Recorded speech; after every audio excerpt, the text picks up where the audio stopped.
most recent summary of evidence says, while current evidence suggests there's no increased risk of skin cancer related to sunscreen use, this systematic review does not confirm the expected protective effects of sunscreen against skin cancer in the general population.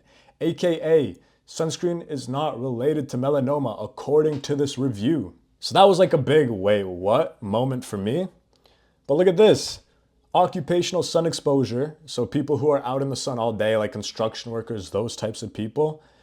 Look at what they said. Although sunburn and intermittent sun exposures are associated with increased melanoma risk, most studies have found null or inverse associations between occupational sun exposure and melanoma risk. So these people who are adapted to the sun, they go out, they've built their solar callus, they have no or less risk of melanoma. And this is just confusing to me, right? If the sun creates vitamin D and we look at melanoma and vitamin D levels, if your vitamin D levels are over 30 nanograms per milliliter, you had a 96% lower chance of getting melanoma.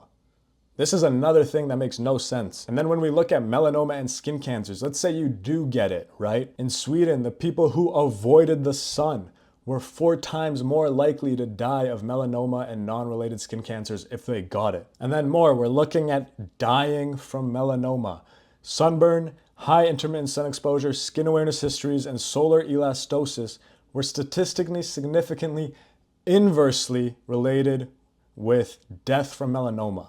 So that's like, wait, if you get more sunburn and high intermittent sun exposure, which are the things we don't want to do, I'm telling you not to do those things, you're less likely to die from melanoma, right? And this was kind of the nail in the coffin for me. Frequent sun exposures act to cause cancers that have a 0.3% death rate, but they act to prevent cancers that have 20 to 65% death rates. So you really need to start weighing these odds, especially when you could expose yourself to sun safely. And this is just the cherry on top. Non-smokers who avoided sun exposure had the same life expectancy as people who were in the sun as much as they could be and were smoking. So the two things you're told not to do, sun exposure and smoking, you died at the same time as people who didn't smoke and didn't see the sun. So this is saying that avoiding the sun is the same as smoking. And you know how much they've put into getting you to try and stop smoking. So it looks like sunlight isn't the end all be all of melanoma.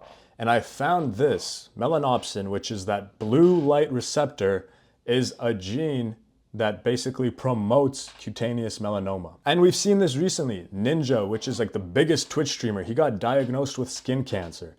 Where did he get diagnosed with skin cancer? At the bottom of his foot.